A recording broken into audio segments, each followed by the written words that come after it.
For decades, we have been disrespected by the Democrats.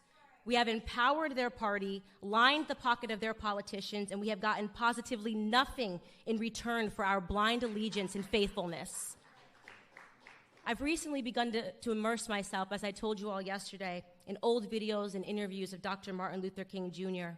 And I came across an interview of him from 1964 where he was underscoring the problems that were in Black America at that time, and here's what he mentioned. I will quote, "School dropouts, crime rates, illegitimacy, rioting, and other social evils," end quote. I find that list to be really interesting because he spoke that list 55 years ago. And yet today, across all of those categories, we not only have the exact same problems, but the problems have worsened. How is that possible? How is that possible in a society that has experienced so much social progress that we are seeing a decline in the Black community? The statistics of illegitimacy, crime rates, and illiteracy have worsened since the time of segregation and Jim Crow. In that same interview, Dr. King said something that I thought was timeless. He said, "It is both socially and morally suicidal to continue a pattern of deploring effects while failing to come to grip with its causes." This is reminiscent of Albert Einstein's famed quote, "Insanity is doing the same thing over and over again and expecting different results." While neither of them could have been possibly speaking to the predicament that we are in today, their words are timeless because for the last 6 decades, Black America has found itself in a rhythm of insanity, voting for the same party over and over again and expecting different results.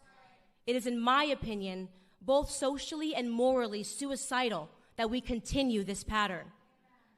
Democrats have looked at us in the face and they have sold us worthlessness. They have told us that we cannot, that we need more government assistance, more handouts. We handed them power, and in return, they further diminished our sense of pride, the most important thing that we had, our sense of pride. We allowed their governments to victimize us through the expansion of welfare policies.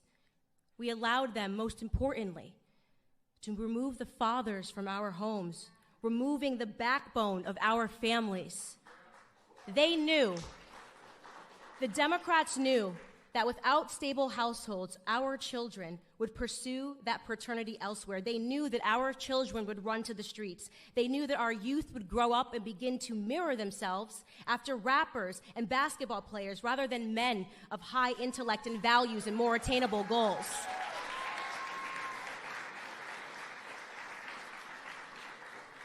Their media took away the Jeffersons, they took away the Winslows, they took away the Huxtables, and they gave us love and hip-hop. They knew exactly what they were doing. They were resetting our goals. But what they didn't know, what they could have never predicted, was that we might wake up to it one day.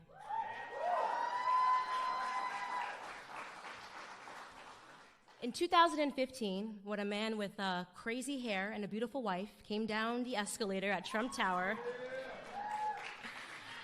we were at the beginning of a shift, and I'll tell you honestly, I wasn't sure about him. I wasn't sure when he first came down the escalator. I said, isn't that the guy that says, "You're fired"? Is he really running for president?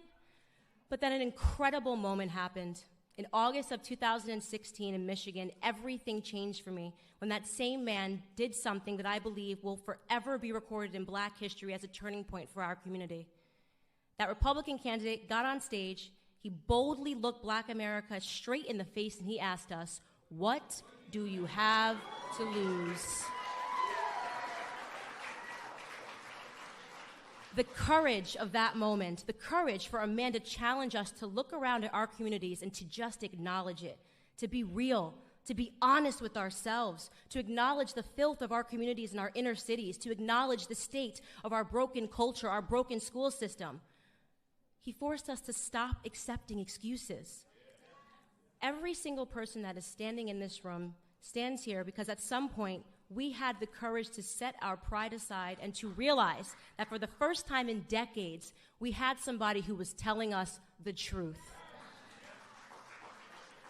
And he just kept on telling it all around the country, dropping bars. Honestly, Trump might be my favorite rapper right now. My favorite moment of his campaign was he said, "Only Rosie O'Donnell Only Rosie O'Donnell. Only our 45th president, Donald J. Trump, and I'm going to tell you what I love about him. I get that question all the time, Candace. What do you love about Donald Trump? What I love about Donald Trump most is his audacity. The audacity that it took to stand up and look Black America in the eye.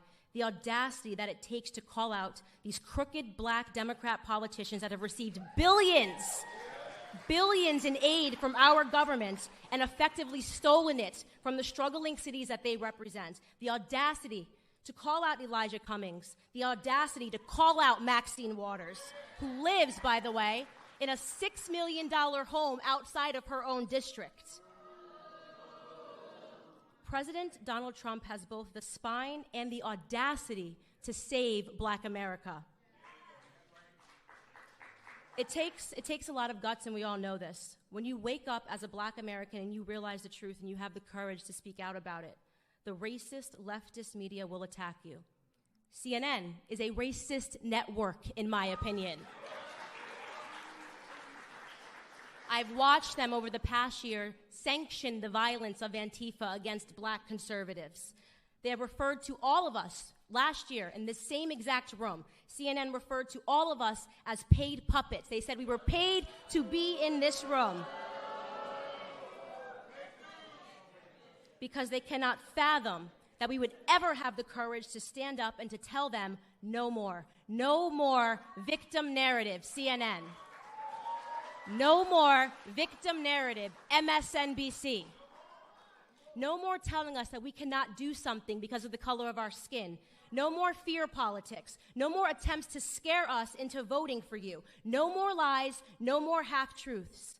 They attack the one president that has done the absolute most for Black America than any president in American history because they are scared. And I'll tell you what they're scared of. They are scared of no longer being able to control us. They are scared that we are actually waking up to everything that they have done to us. It was Clarence Thomas, Supreme Court Justice Clarence Thomas, in 1991 who warned us against what the Democrats and the media would do to Black people like us. This is what he said, quote, "This is a circus.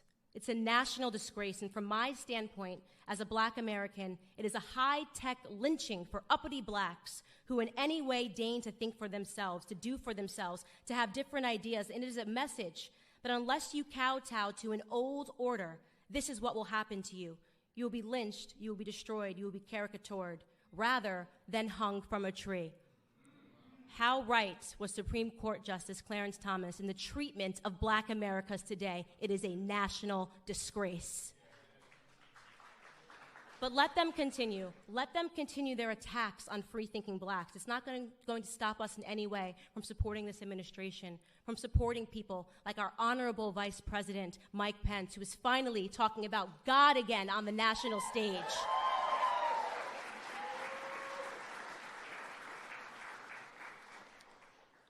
President Trump views us as Americans. And the answer, of course, to that question is that we had absolutely nothing to lose from taking a chance on him, and now we're winning. We want Trump. We want the victor narrative.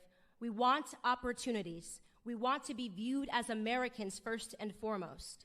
And you know, I rarely give him credit, but maybe former President Barack Obama said it best in his Harvard Law School paper when he wrote, "The American dream is to be like Donald Trump."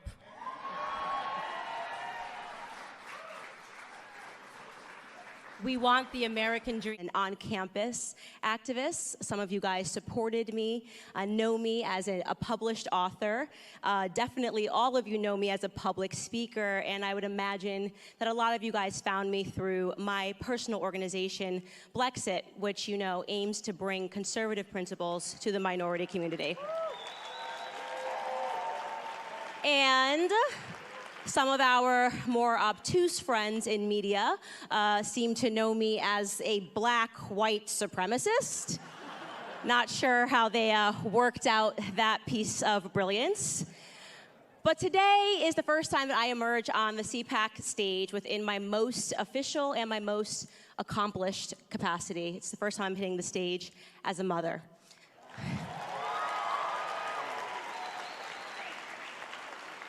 Not just one at home, but also we've got one on the way. And thank you. And I can say that this time, as I stand on this stage, I have never been more certain about who I am and what my purpose is in this world. So on the topic of motherhood, I wanted to tell you guys something that I learned about 5 years ago, which really shocked me.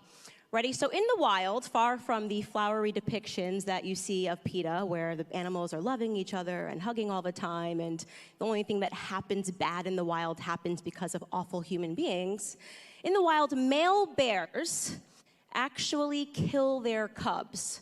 So the reason that hunters will seek out male bears and hunt them is because they're trying to preserve the bear population in certain areas. And let me explain that, because it's a weird thing to comprehend, that male bears are not only committing infanticide, but they're also committing cannibalism sometimes. They actually will eat their cubs. So the question is why?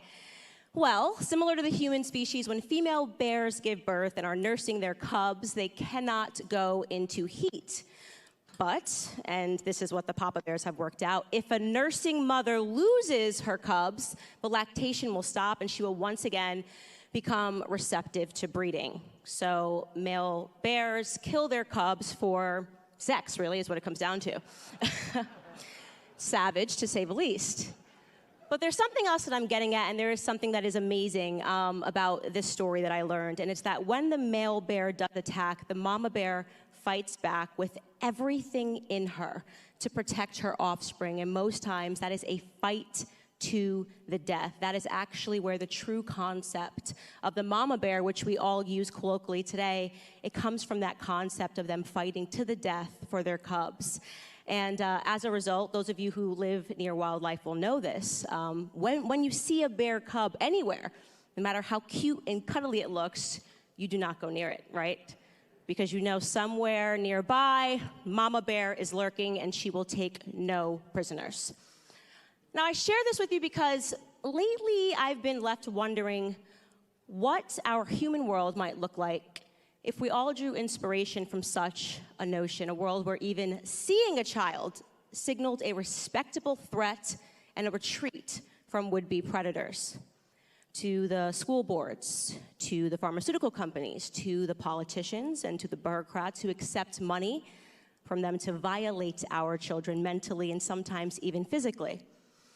To, without our express consent, masking them, injecting them, sexualizing them through the education system, to pursuing these ideas of hate, or ideologies of hate. Today, our children are taught to judge one another on the very basis of their skin, with guiding educational principles like critical race theory. And so the question I have for you all today is, why are we allowed for this? Why have we allowed this? When did mothers and fathers agree to co-parent with the United States government?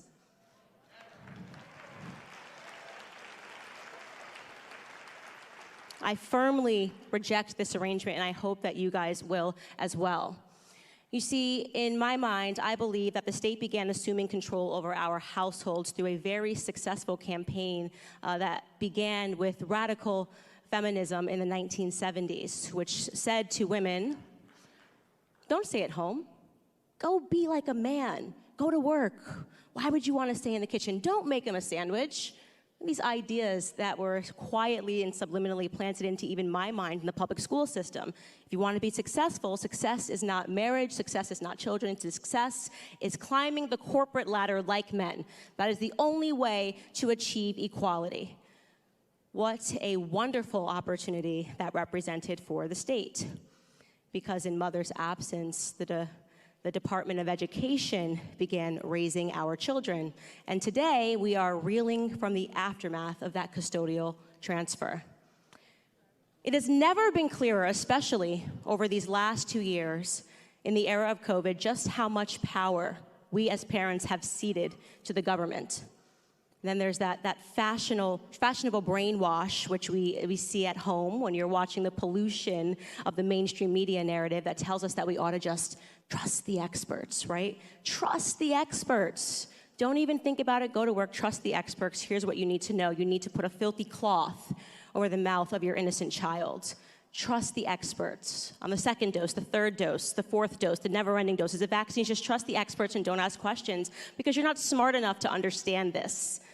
The ever-changing, minute-by-minute science, the Fauci science, the Bill Gates science. Trust the experts. And so in response to this, and perhaps on behalf of every mother and father in the world, allow me to clarify this point.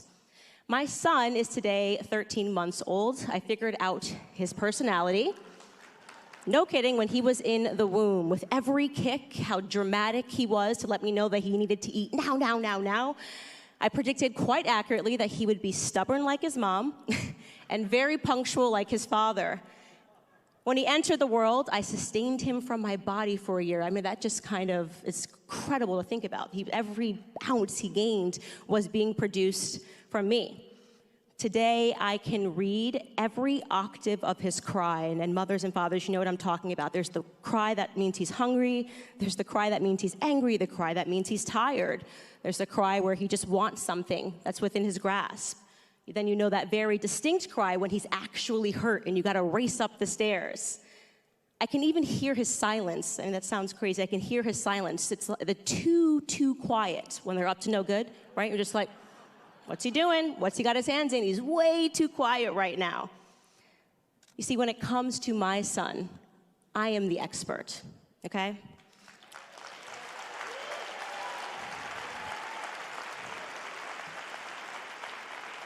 And so, ladies and gentlemen, as we dive into this panel, I want to remind you all in this room to be encouraged and to have the power to recognize that when it comes to our children, we are the experts. We make the decisions.